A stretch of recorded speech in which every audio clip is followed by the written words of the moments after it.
출산 후 육아를 열심히 하시는 분들의 손목 통증, 손목 건초염을 의심해 볼 수 있습니다.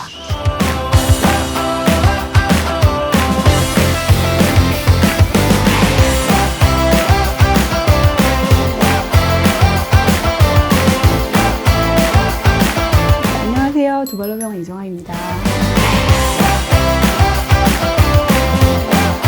앞쪽면에는 손가락과 손목을 구부리는 12개 정도 굴곡건들이 지나가고, 반대쪽으로 이 뒷면에는 손목과 손가락을 펴는 신전건들이 지나가는데요. 건이라는 것은 이제 근육과 뼈를 연결하는 힘줄을 말하는 건데요. 이 힘줄이 움직이지 않게 제자리에서 위치를 하기 위해서 그 힘줄의 위치를 잡아주는, 그리고 또 그 주변에 서로 건과 건이 마찰이 일으킬 때 마찰을 줄여주게 하기 위한 역할을 하는 껍데기라고 할 수 있는 건초라고 하는 구조물이 있는데요. 건초에 염증이 생기는 질환을 건초염이라고 합니다. 대부분의 힘줄에는 건초가 존재하기 때문에 모든 부위에 다 생길 수 있지만, 빈도상으로는 우리가 워낙에 엄지를 가장 많이 쓰고 2개의 힘줄이 좁은 공간에 건초를 지나가기 때문에 건초염 중에 가장 빈도상 압도적으로 높은 것은 드퀘르뱅시라는 병이 붙은 이 엄지 쪽의 건초염입니다.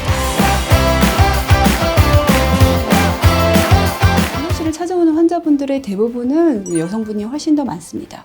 여러 가지 원인을 생각해 볼 수 있겠지만, 여성분들이 이제 손목 근육이 좀 약하기도 하고, 그에 비해서 집안일이나 컴퓨터 작업 등의 손을 쓰는 일들을 많이 하는 것들도 다 원인이 될 수 있겠지만, 에스트로겐 같은 여성 호르몬도 그 작용을 하는 것으로 알려져 있어서 여성분들의 빈도가 훨씬 더 높습니다. 특히나 이건 아주 나이 많으신 분들보다도 임신 말기에 에스트로겐이 좀 줄어드는 것과 이제 출산 후 직후에도 건초염이 잘 발생할 수밖에 없게끔 하는 힘줄을 아기를 돌볼 때, 수유할 때 많이 쓰게 되기 때문에 압도적으로 임신 출산 직후에 많이들 아파들 하시고, 할머니들도 아기를 안고 돌보고 이런 동작을 많이 하시는 분들, 50대, 60대 할머니들이나 임신 출산 직후 30, 40대 여성분들에게서 많이들 호소하는 그런 손목의 건초염입니다.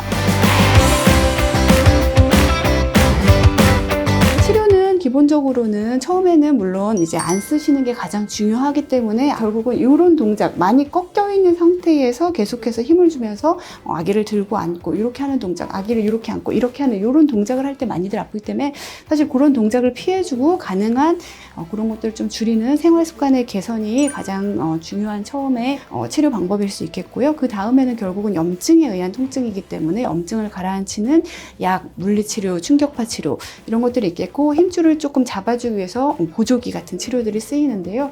이런 것들이 이제 아까 말씀드렸던 임산부, 출산부에서는 사실 약을 쓰기가 어려운 부분이 있고, 아기 수유를 또 안 하게 할 수는 없는 그런 부분들이 있어서 이제 치료에 제한이 있고, 그런 분들에 한해서는 이제 또 그 다음 단계인 국소적인 주사 치료나, 그래도 이제 계속 불편하신 경우 안 쓰실 수 없고 약을 드시기도 어려우신 그런 분들은 좁아진 건초를 뜯어주는 수술, 간단한 절개 수술을 하게 됩니다.